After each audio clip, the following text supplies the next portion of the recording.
आणि आज पहाटेच मूर्तीची प्रतिष्ठापना झाल्यापासूनच लालबागच्या राजाच्या दर्शनासाठी अशी भक्तगणांची रीघ लागली आहे। या मंडळाचं हे 79वं वर्ष आहे। लालबागच्या राजाच्या मुखदर्शनासाठी यावेळेस 3 रांगा आहेत आणि नवसासाठी एक वेगळी रांग आहे। लालबागचा राजा नवसाला पावतो अशी भक्तगणांची श्रद्धा आहे आणि त्यामुळेच लालबागच्या राजाच्या दर्शनासाठी एवढ्या मोठ्या रांगा असतात।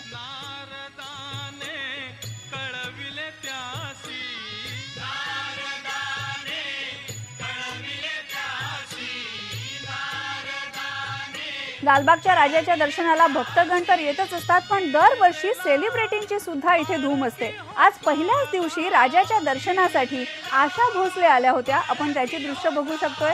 लालबागच्या राजाच्या दर्शनासाठी आशाताई आलेल्या आहेत।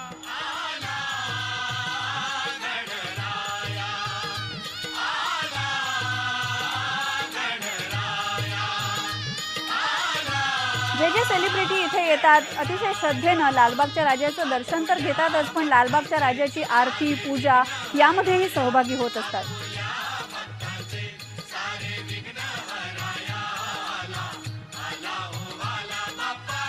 आशाताईंचा सूरक्षेत्र हा कार्यक्रम गाजतोय सध्या आणि पुन्हा एकदा आपल्याला सगळ्यांना आशाताई भेटलेल्या आहेत सुरील या कार्यक्रमातून। त्याचबरोबर आशाताईंचा माई हा चित्रपट सुद्धा येतोय।